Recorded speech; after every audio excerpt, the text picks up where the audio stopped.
Bonjour et bienvenue pour cette 40e gazette du rétro gaming avec des news bien entendu et des jeux gratuits mais aussi avec un coup de cœur YouTube et la présentation d'un ouvrage dédié à l'Amstrad CPC qui a soufflé ses 40 bougies cette année. 40 bougies, 40e gazette, on est plutôt raccord et on démarre tout de suite avec les news. Plusieurs anciens membres des équipes d'IRM et Nazca ont monté un nouveau run and gun intitulé Black Finger Jet. La majorité de l'équipe a travaillé sur le Metal Slug original pendant leur période au sein du studio Nazca issu d'IRM. Black Finger Jet est donc un jeu de type run and gun, totalement pompé sur Metal Slug. Ce qui est sûr, c'est que ça va sortir sur Steam à minima, et qu'on est plutôt impatient de tester le bébé, parce que ça semble être du bon pompage quand même. Si vous aimez avoir joué à Castle of Illusion à l'époque, alors vous allez adorer ceci. Dumb Kid, créateur de jeux tels que le fan game Maria's Reynard's Revenge sur Amiga, que l'on a présenté sur la chaîne, travaille toujours sur un nouveau jeu intitulé Forest of Illusion via le moteur Scorpion.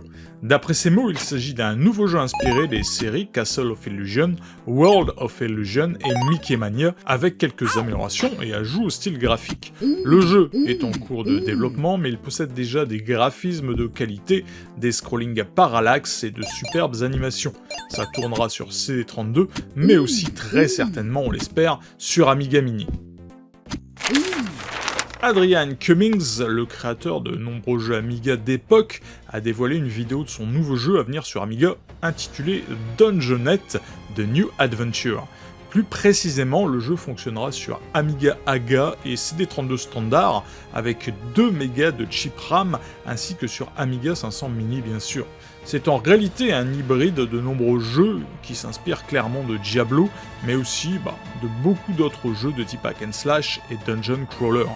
Pour rappel, le jeu de base avait été écrit à l'origine pour l'Apple Watch il y a plusieurs années, une version était ensuite sortie pour le Spectrum Next en 2017-2018.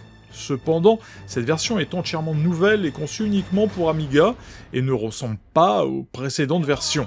Et avec des développeurs comme ça sur la scène, il n'y a pas autre chose à dire que Amiga vaincra. Oscar Toledo, qui a eu le droit à sa vidéo dédiée sur la chaîne, est le créateur du ColecoVision basique qui consiste à mettre entre toutes les mains et facilement la création de jeux sur ColecoVision. Et le Rogue, que vous voyez défiler à l'écran, est développé avec ce basique par Matthew Kiel, qui voulait tester la bestiole et adapter son Rogue de 1 kilo-octet sur la Rolls de l'arcade des années 80. Vous pourrez même tester le Work in Progress grâce au lien en description qui vous fera atterrir chez Atari Edge, et pourquoi pas programmer votre propre jeu. Dreadnought Assault est un shoot'em up à défilement horizontal plutôt impressionnant en cours de création pour l'Atari 7800. Votre tâche est de détruire toutes les tourelles du Dreadnought, de récupérer un otage et de retourner à la baie de lancement. Cette tâche ne vous sera pas facilitée par une multitude d'ennemis différents qui vous attaquent. Utilisez le joystick pour déplacer votre vaisseau, la gâchette gauche pour tirer et la gâchette droite pour changer de direction. Si vous détruisez un dragon, cela sera suivi par un bonus que vous pourrez récupérer. La bêta version peut être téléchargée et jouée dès maintenant avec le lien en description de cette gazette. Décidément, le Scorpion Engine permet l'arrivée de plus en plus de jeux sur Amiga. Aujourd'hui, c'est OOgames 2017 qui vous met à disposition gracieuse ou à participation volontaire sa première réalisation avec le moteur. Et pour une première réalisation, c'est plutôt réussi. 2 mots du scénario. En 2024, au cœur de la jungle amazonienne, se trouve l'ancien temple de Xoltan, un lieu largement ignoré par le monde moderne. Le docteur Victor Dangerous, un scientifique et aventurier, a récemment établi une station de recherche secrète dans les ruines du temple. Il est déterminé à explorer les énergies mystérieuses du temple et à étudier les créatures inhabituelles qui y habitent. Vendu comme un Rick Dangerous par certains, il n'en est rien. Dr Dangerous est un jeu de plateforme réflexion. Dans chaque niveau, vous allez devoir trouver un nombre défini de batteries pour passer au niveau suivant. Mais cela ne sera pas de tout repos car des monstres seront là pour vous arrêter. Pour vous défendre, vous avez un pistolet mais un nombre extrêmement limité de munitions. Alors veillez à ne tuer que les adversaires qui vous barrent la route, et évitez ceux que vous pouvez, sous peine de devoir vous petit suicider, ça serait dommage, et donc recommencer les niveaux en récupérant dans un ordre plus logique ces foutues batteries. Beau, bien réalisé, avec une maniabilité de qualité, ce titre est néanmoins assez classique finalement, mais devrait vous occuper quelque temps si comme moi vos neurones sont rouillés. Comme c'est gratuit, le lien pour télécharger le jeu est en description de cette gazette. Sandy, diminutif de Sandra, et non pas le Sandy Kilo, est l'innocente victime d'un nouveau jeu Amstrad CPC nommé Midnight Streets. Mike, le héros qu'on va contrôler, doit retrouver Sandra dans ses rues malfamées. Sandra était en train de se faire péter, était en boîte de nuit et a été capturée par un gang louche de la ville. Ce gang mafieux connaît Mike et sait qu'il est plein aux as. Soit vous devez apporter immédiatement 100 000 $ en petites coupures, soit vous devrez utiliser la puissance de vos poings et la sauver vous-même. Et comme vous êtes un sacré radin, vous avez décidé de mettre une raclée à tous les loupards de la ville. Entre platforming et baston, Midnight Streets est bien réalisé et sympathique même s'il reprend le style habituel des jeux d'action-aventure qui pullulent sur la machine. Mais il y ajoute des tatanes dans la tronche et ça par contre c'est bien cool. Et c'est donc à télécharger avec le lien en description de cette vidéo. Un remake PC d'un jeu 8 bits vient de sortir et il se nomme Holly and Lisa, The Ghost of Shilmore Castle. Dans ce jeu vous devrez aider Holly, rien à voir avec le rappeur, une boisson en poudre dégueulasse, à trouver les ingrédients d'une potion magique et sauver le château de Shilmore. Il s'agit d'un remake d'un jeu sorti à petit budget pour le ZX Spectrum, initialement publié en 1986 par Firebird, et qui a également été édité sur Amstrad CPC et Commodore 64. De la bouche même des développeurs de ce remake, il est dit que Holly and Lisa était un jeu attrayant mais notoirement difficile sur Spectrum. Ils se sont donc inspirés du jeu original et lui ont apporté quelques ajustements pour le rendre moins punitif et donc plus agréable. Bien entendu, une refonte graphique a été appliquée, mais cette dernière respecte les graphismes de l'original. Dans ce jeu, vous devrez traverser 8 écrans en évitant des fantômes et autres créatures afin de collecter les objets nécessaires à la potion magique que Lisa prépare pour rendre le fantôme de Sir Humphrey invisible. Et ça, c'est pas moi qui le dis, c'est les développeurs. Bref, si vous voulez l'essayer, foncez vers la page itch.io du jeu à l'adresse indiquée où vous savez. Coup de cœur dans la gazette, j'avais vraiment envie de mettre cette excellente chaîne YouTube en avant, et rien de mieux que la gazette pour ça. Cette chaîne se nomme Inaman Discovery. Alors non, rien à voir avec le rétro gaming, mais avec les films, séries et animés de notre enfance. Et ce que le créateur de la chaîne vous propose, c'est pas une petite vidéo un coup de temps en temps, sur par exemple Cobra, mais une véritable rétrospective en 5 épisodes d'une vingtaine de minutes en moyenne. Le format est parfait, chaque vidéo traite d'une thématique, le manga, l'animé, les personnages, etc. Et chaque partie est extrêmement bien documentée.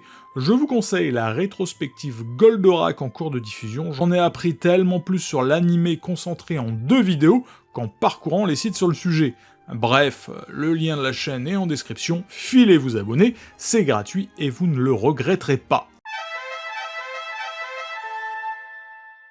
L'Amstrad CPC fête ses 40 ans cette année, et n'y a-t-il pas meilleur moyen de fêter son anniversaire que de se plonger dans son histoire? C'est ce que vous propose ce pavé grand format de plus de 530 pages nommé Génération Amstrad CPC, écrit par Patrick Helio et édité chez Pix & Love. Parlons d'abord de l'objet en lui-même, la version reçue est une version collector, intégrée dans un fourreau carton illustré de la mascotte Amstrad très française, ainsi que de son pendant numérique. À l'intérieur, le livre, bien entendu, mais également quelques plaquettes à la gloire du crocodile. Le livre, comme je l'ai déjà évoqué, est un immense pavé, immense dans son format A4, mais aussi par son nombre de pages. Et cette version collector, je ne sais pas si c'est la même chose pour la version classique, a la bonne idée d'avoir ce que j'appelle un marque-tapage intégré, sous forme d'une sorte de ficelle classieuse, pour retrouver l'endroit où l'on était arrivé, car à moins d'être un champion de la lecture trop rapide, il sera difficilement terminable en une seule séance. Bien. Mais est-ce que la quantité est synonyme de qualité? Mettons d'abord les choses au clair, il m'est difficile de juger un livre, je n'en ai jamais écrit, je ne sais pas critiquer un style littéraire, alors je vais juger ce livre sur le plaisir qu'il m'a éventuellement apporté, et s'il m'a fait voyager ou s'il m'a fait apprendre des choses. Avant de rentrer dans ces considérations subjectives, que je vais tâcher de rendre au maximum objectif, voyons ce qu'il nous propose. L'avant-propos de cet ouvrage est écrite par Alan Sugar himself. Si vous ne connaissez pas ce personnage, pas de panique, son histoire et celle de sa société sera décrite dans un chapitre très complet. Entrons dans le vif du sujet avec une recontextualisation de la micro-informatique générale dans les années 80. J'avais peur en premier abord d'avoir un écrit trop descriptif et mécanique, mais que nenni, dès ce premier chapitre, l'auteur m'a permis de replonger dans ce que j'avais connu étant enfant. Pléthore de machines, de constructeurs, des innovations vitesse grand V sur lesquelles je n'aurais pas pu mettre des mots étant marmots, mais que l'auteur a fait très bien. Cruellement, la lecture de ce chapitre m'a donné envie de remonter à cette époque où tout était nouveau et en constante évolution. Les chapitres suivants narrent l'idée maîtresse d'Alan Sugar pour s'imposer sur le marché de la micro-informatique très concurrentiel, mais également l'histoire de la conception de l'Amstrad où le look de la machine était finalisé avant ce qu'on allait mettre à l'intérieur. On zoomera sur son succès en France, et je dois avouer que cette partie m'a donné envie de refaire mon histoire, en me demandant comment mon enfance aurait été si j'avais eu un Amstrad au lieu d'un Commodore 64. Et puis de nombreuses pages seront dédiées à Marion Vanier, la personne d'Amstrad France à qui l'on devra la déferlante et le succès des machines au croco français. J'avais peur que cette partie soit trop business, peu intéressante, mais que nenni, le tout est amené de manière fort passionnante, avec des anecdotes de l'époque comme si on était une petite souris découvrant le fonctionnement intime de la société à l'époque.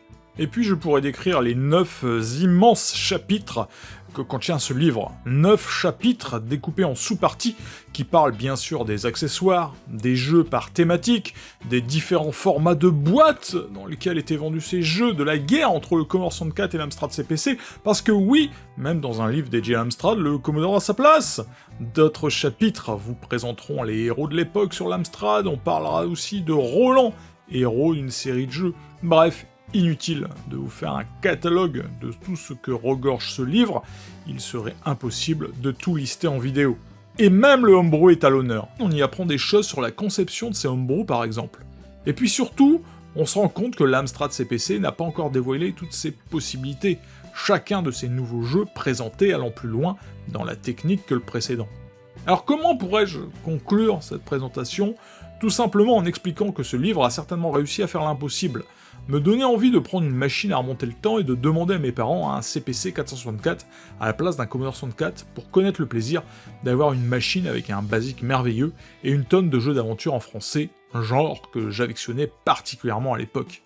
Peut-être pas la machine la plus fluide de l'époque, mais certainement la plus colorée. Si vous aussi vous désirez faire un bond dans le passé, apprendre des choses que vous pensiez acquises, ou changer d'avis sur le micro-ordinateur que vous adoriez décrier, n'hésitez pas à faire l'acquisition de Génération Amstrad CPC sur le site des éditions Pix & Love grâce au lien en description de cette vidéo. C'est désormais la fin de cette 40e gazette du rétro gaming, j'espère que vous l'aurez appréciée, n'hésitez pas à la partager, à la liker, à la commenter, et on se quitte en musique et en démo. Ciao, bye bye.